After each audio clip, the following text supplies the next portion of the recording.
Task کرتے ہیں. السلام علیکم. مائی نیم از محمد وغیرہ. مائی پراؤڈ ٹو انڈیا. سر میرا کوشچن جہاد کو لے کر ہے کہ اسلام مذہب میں کون سا ایسا موڑ ہے, کون سی ایسی جگہ ہے یا کون سی ایسی بات آئے کہ جہاں پہ ہم جہاد کے لیے لڑ سکیں, دل میں جہاد کا جذبہ لے کے لڑ سکیں, جیسا کہ آج کے حالات آپ کے سامنے ہیں. ماشاءاللہ بھائی نے بڑا اہم سوال کیا ہے کہ جہاد کے لیے بڑا جذبہ ہے. حالات کو دیکھتے ہوئے ایسے حالات میں ہم کیسے جہاد کریں اور کیا کریں اس کے لیے.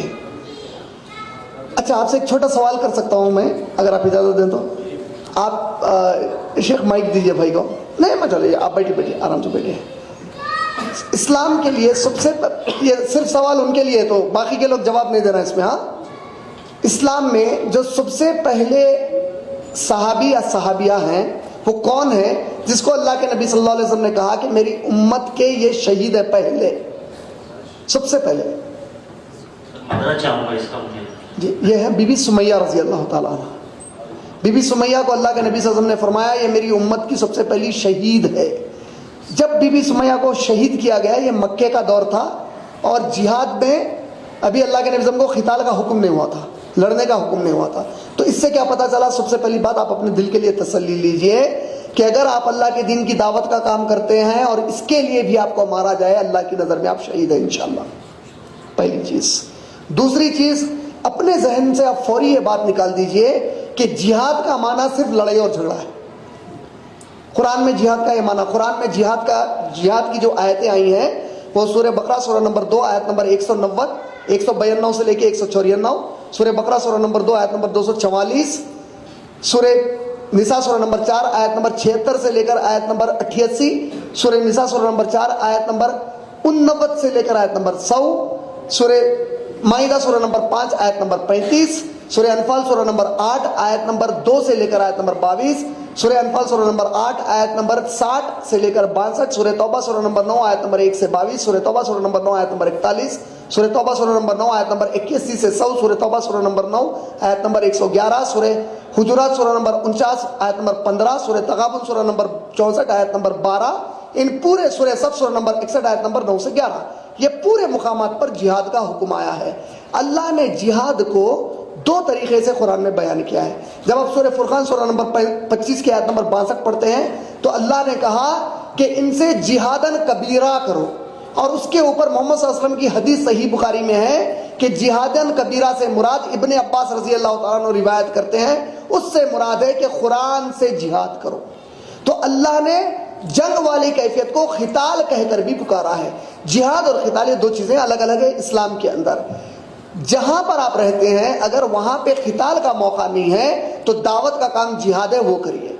جذباتی طور پر بعض وقت کیا ہوتا, جتنے اپنے کو اللہ نے دن دیے ہیں اتنے دن میں تو کچھ ہم کرتے نہیں ہیں, اچانک وہ کام کرنا چاہتے ہیں جو کام آپ کے پڑھنے والا ہے, جو آپ کے اختیار میں نہیں ہے ہم وہ کرنے کی بات کرتے ہیں. جو اختیار میں ہے کبھی وہ کرنا ہی نہیں چاہتے. اختیار میں کیا ہے کہ چلو ٹھیک ہے وہاں کہیں لڑائی ہو رہی ہے, کوئی ان کو مارتا ہے کوئی ان کو مارتا ہے, جس جگہ لڑائی نہیں ہو رہی ہے اور اتنے سارے لوگ شرک کر رہے ہیں, آپ ان سے جا کر بات کر کے دعوت کا کام کبھی کرنا ہی نہیں چاہتے, اچانک وہیں جانا چاہتے ہیں. یہ شیطان کی طرف سے ایک یہ جذباتی فیصلے. دوسرا, میدان جنگ کا جو جہاد ہوتا ہے نا, یہ کام وقت کے مسلمان حاکم کا ہے. عام ایک 4 لوگ ادھر سے 5 لوگ ادھر سے 50 ادھر سے اٹھ کے یہ نہیں کر سکتے. یہ جائز نہیں ہے, یہ حرام ہے, یہ دہشت گردی ہے اسلام میں. یہی ٹیررزم ہے اسلام میں, 100% ٹیررزم ہے. یہ کام حاکم کا ہے. حاکم اگر مسلمانوں میں نہیں ہے تو امت پہلے حاکم کو لائے گی, اس کے بعد جا کے قتال کرے گی. اگر جب تک غیر مسلمان ہم کو قتل کرتے ہیں تو اللہ تعالیٰ نے کہا ہے اے میرے نبی صلی اللہ علیہ وسلم, سورہ حاقہ سورہ نمبر 69 آیت نمبر 44 45 اور 46, اے میرے نبی صلی اللہ علیہ وسلم جو کوئی میری شریعت کو تبدیل کرنے کی کوشش کرے گا ہم اس کا سیدھا ہاتھ پکڑ کر شاہرگ کاٹ دیں گے. اس کی تفسیر میں آتا ہے کہ اس آیت میں اللہ نے خود نبی کریم صلی اللہ علیہ وسلم کو اتنے سخت طریقے سے بتایا کہ میرے نبی آپ کو بھی شریعت بدلنے کا حق نہیں ہے. تو اللہ کی شریعت میں قتال کا حکم کب ہے؟ جب حاکم پہلے آئے مسلمانوں کے پاس. اس کے علاوہ کرنے کی اجازت مسلمانوں کو نہیں دی گئی ہے قتال کے میدان میں جا کر. ایک رہا مسئلہ ڈیفینسو جہاد کا, ایک ہے آفینسو. آفینسو جہاد کو ملٹری ٹرمینالوجی میں پری ایمپٹیو اٹیک کہتے ہیں. پری ایمپٹیو اٹیک کا معنی کیا ہے؟ یہ کمبخت بش نے جب افغانستان پہ حملہ کیا اور عراق پہ کیا تو بولا کہ دس از اے پری ایمپٹیو اٹیک. پری ایمپٹیو, ہم کو انفارمیشن ہے یہ کل ہمارے کو مارنے والے ہیں تو ہم نے پہلے ہی ان کو مار دیا. یہ پری ایمپٹیو اٹیک ہے. اگر آپ پری ایمپٹیو اٹیک کرنا چاہتے ہیں تو اللہ کے نبی کریم صلی اللہ علیہ وسلم نے خالد بن ولید رضی اللہ تعالیٰ عنہ کو تربیت کی کیسے کرنا ہے. ایک گاؤں پر آپ کو بھیجا تھا, خالد بن ولید رضی اللہ تعالیٰ عنہ نے وہاں کے جتنے گاؤں والے تھے ان کو قتل کیا اور آ کر کہا یا رسول اللہ ہم نے جنگ جیت لی, میں نے سب کو قتل کر دیا. اللہ کے نبی صلی اللہ علیہ وسلم نے آسمان کی طرف انگلی اٹھایا اور کہا اے اللہ گواہ رہی ہے کہ میں نے خالد کو ان کے قتل کرنے کا حکم نہیں دیا تھا. خالد بن ولید رضی اللہ پریشان ہو گئے, بولے یا رسول اللہ آپ بھی تو بھیجے تھے. اللہ کے نبی بولے میں بھیجا تھا, کیا دعوت دیا ان کو اسلام کی؟ نہیں دیا, تو قتل کیوں کیا؟ پوچھے. مطلب پری ایمپٹیو اٹیک کرنے لیڈر کی پرمیشن ہونا, پری ایمپٹیو اٹیک کرنے رانگ انٹیلیجنس نہیں ہونا, پری ایمپٹیو اٹیک کرنے ایک معصوم کو دھکا نہیں لگنا. سورہ مائدہ سورہ نمبر 5 آیت نمبر 32, تم میں سے جس کسی نے کسی معصوم انسان کا قتل کیا, چاہے وہ مسلمان معصوم ہو یا غیر مسلم ہو, اس نے اللہ کی نظر میں انسانیت کو قتل کر دیا. پھر صحیح بخاری جلد نمبر 4 حدیث نمبر 3016, صحیح مسلم جلد نمبر 5 حدیث نمبر 4542, 4543, 44, 45, 46 اور 47, جب تم لوگ قتال کے لیے جاؤ کسی عورت کو ہاتھ نہ لگاؤ, کسی معصوم بچے کو ہاتھ نہ لگاؤ. دوسرے کتابوں میں جھاڑوں کو مت کاٹو, جو پانی سے زراعت کی جاتی ہے اس پانی کو خراب مت کرو, پینے کے پانی کو خراب مت کرو, ان کے عبادت گاہوں کو مت ڈھاؤ, ان کے جو رہبر ہیں مسجد, ان کے مندروں وغیرہ کے جو پنڈت ہیں, جو ریلیجس لیڈرز ہیں جو تم سے لڑائی نہیں کر رہے ہیں, انہیں ہاتھ نہ لگاؤ. جو جسم جو شہید کر دیا گیا ہے, قتل کر دیا گیا ہے کافر کا, اس جسم کے ساتھ کھلواڑ مت کرو, ان کی عورتوں کی عزت مت لوٹو, ان کے مال کو مت لوٹو, ان کے جو لوگ تم سے لڑائی نہیں کرتے انہیں مت مارو, بوڑھوں کو ہاتھ نہ لگاؤ. یہ پورے کنڈیشنز ہیں نبی صلی اللہ علیہ وسلم.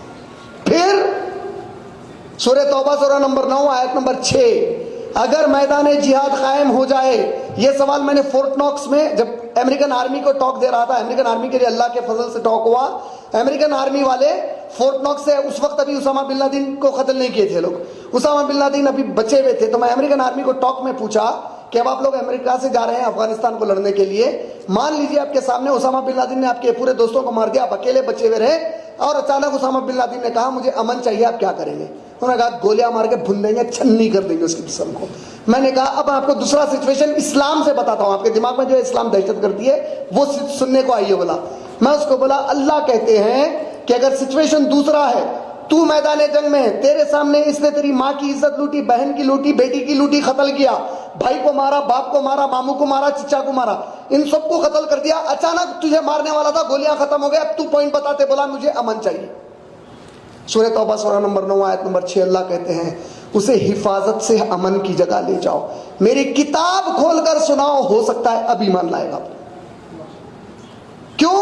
میری لڑائی وہ ذاتیت والی نہیں تھی, باپ کو مارا یا بہن کو مارا کی, اللہ کے لیے تھی. اگر اللہ کے لیے لڑو تو اللہ کی شریعت بول رہی اتنا کرنے کے بعد امن, بولا امن دو. سوال آ سکتا دماغ میں, اگر اس نے مجھے دھوکہ دیا تو انسانی فطرت ہے. سورہ انفال سورہ نمبر 8 آیت نمبر 60 سے لے کر 62 اللہ نے کہا اگر وہ امن مانگے تو اسے امن دو, اور اگر تم ڈرتے ہو کہ وہ دھوکہ دے گا اللہ تمہیں اس کے دھوکے سے بچا لیں گے, پھر بھی ہاتھ نہیں لگا سکتے. کا مطلب جہاد کے کچھ اصول بتائے گئے ہیں, ان اصولوں میں سے جب تک یہ پورے اصول نہیں ہوئے ہم نہیں جا سکتے. پھر ہمارے دماغ میں آج اللہ کے نبی کریم صلی اللہ علیہ وسلم کے زمانے میں انڈیا, پاکستان, چائنا, بنگلہ دیش کے کوئی بھی بارڈرز نہ تھے. اللہ کے نبی صلی اللہ علیہ وسلم کے زمانے میں 52 مسلم کنٹریز نہ تھے, پورے ایک مسلم کنٹری تھا. اب آپ آج جا کے کس کے ساتھ لڑنا چاہ رہے ہیں, کہاں لڑنا چاہ رہے ہیں؟ مان لیجیے آپ بولے کہ میں سعودی کے ساتھ یمن کے خلاف لڑنا چاہتا ہوں, تو اس کے لیے کنگ سلمان کی اجازت ہونا پڑتا. اگر کوئی سعودی کے عالم بھی جا کے وہاں لڑنا چاہے, جب تک کنگ سلمان اجازت نہ دے وہ نہیں جا سکتے. یہ شریعت ہے. میں جا کر لڑنا چاہتا ہوں امریکہ سے عراق میں, تو مجھے عراق کا ہمارا صدر اجازت دے تو جا سکتا ہوں. میں ہندوستان سے کہیں نکل کے جانا چاہتا ہوں تو ہندوستان کے میرے مسلمان رہبر مجھے اجازت دے. اور یہ جہاد کا جو کام ہوتا ہے 5-6 نوجوانوں کا کام نہیں ہوتا, کوئی بزنس سیٹ اپ نہیں ہے یہ, اس کا تعلق پوری قوم سے. ایک غلط قدم پوری قوم کو پریشان کرتا, اور یہ ذمہ داری کس نے آپ کو دی یا مجھے دی؟ کس نے بھی نہیں دی. ہر جگہ ہمارے مسلمان رہبر ہیں, اگر وہ غلط کر رہے ہیں اللہ کو جواب دیں گے.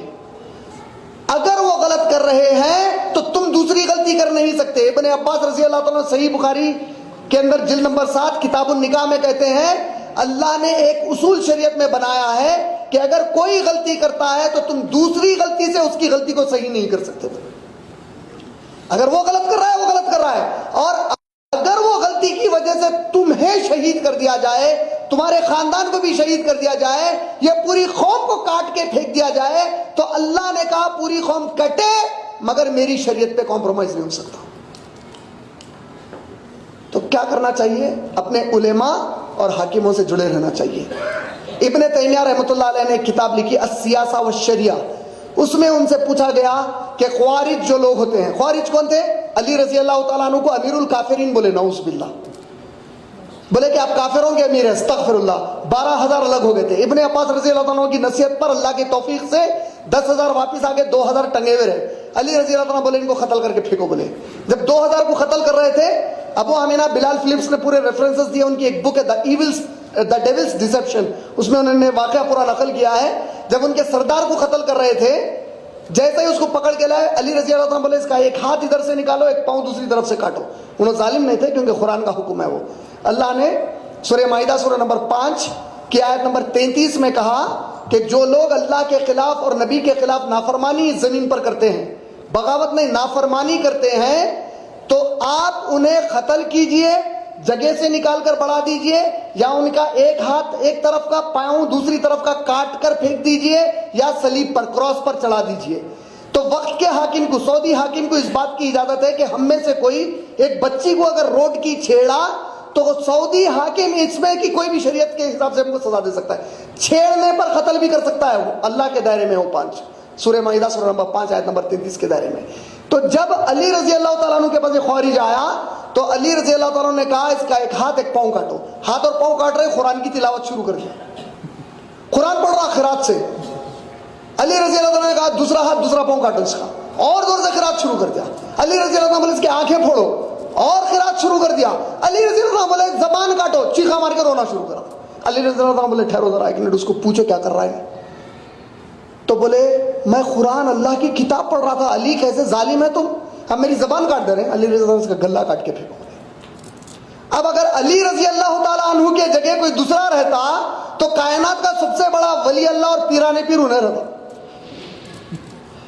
بھائی کاٹ رہے ہیں، ٹکڑے کر رہے ہیں، بھی تو قرآن پڑھ رہا. اللہ کا شکر ہے وہ علی رضی اللہ تعالیٰ عنہ بولے خوارج ہے، کاٹ کے پھینکو اس کو. بولے کا مطلب ابن تیمیہ کو جب پوچھا گیا تو ابن تیمیہ نے کہا کہ خوارج کی سب سے پہلی پہچان یہ ہوتی ہے کہ وہ بڑی شدت سے اپنے آپ کو مسلمان ہونے کا اور متقی ہونے کا منوانے کی کوشش کرتا ہے. دوسری پہچان خوارج کی یہ ہے کہ وہ وقت کے ہمیشہ حاکم کے خلاف باتیں کرتا ہے. بولے مسلمان حاکم کے خلاف جو یہ 2 کام کرا سمجھ جاؤ اس کے اندر خوارج کی فطرت ہے.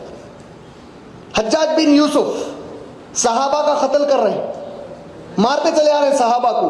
صحابہ کے عبداللہ ابن عباس رضی اللہ تعالیٰ کو بول رہے ہیں کہ اے عبداللہ ابن عباس یہ صحابہ کو مار رہا ہے. عبداللہ ابن عباس نے صحیح مسلم کی حدیث کوٹ کی اور کہا کیا تم اللہ کے رسول کے فرمان کا پاس نہیں کرو گے کہ ہمارے نبی نے کہا کہ اس وقت تک اپنے حاکم سے بغاوت مت کرو جب تک کہ وہ تم کو نماز سے نہ رکا دے. تو کیا کریں؟ صبر کرو، اس کے لیے دعا کرو. اللہ تمہاری دعاؤں کے ذریعے 2 چیزیں کریں گے. بولے اللہ نبی صلی اللہ علیہ وسلم ابن عباس رضی اللہ عنہ دعاؤں کے ذریعے یا تو اس ظالم حاکم کو قرآن اور حدیث کی ہدایت دیں گے، یا تمہاری دعاؤں کی تاثیر کی وجہ سے انشاءاللہ ثم انشاءاللہ اللہ ایک ایسے حاکم کو لائیں گے جو قرآن اور حدیث کا ماننے والا ہوگا اور اطاعت کرنے والا ہوگا. بغاوت پھر بھی نہیں کر سکتے. تو اب جو یہ جو جہاد کا ہمارے پاس جذبہ ہے، آپ کے جذبے کی قدر ہے، اللہ کا اجر ہے، لیکن ایک قدم آپ نے نبی صلی اللہ علیہ وسلم کی سنت کے خلاف اٹھایا، ختم ہو گیا مسئلہ پورا. آپ کا پورا جذبہ جہنم میں لے کے چلے جاتا. تو اس سے آپ محفوظ رہیے، ہمیشہ علماء سے جڑے ہوئے رہیے. آپ نے بہت اچھا کیا یہ سوال آپ اللہ تعالیٰ نے یہاں بہت بڑے بڑے علماء دیے ہیں. شیخ صالح الفوزان ہے، شیخ صالح المنجد ہے، آپ شیخ عاصم الحکیم ہیں، شیخ جبرین ہیں. آپ ان لوگوں سے ٹچ میں رہیے. ربی بن ہادی المدخلی ہیں، ان لوگوں سے ٹچ میں رہیے اور انشاءاللہ ان سے اصلاح کرتے رہیے انشاءاللہ. امید آپ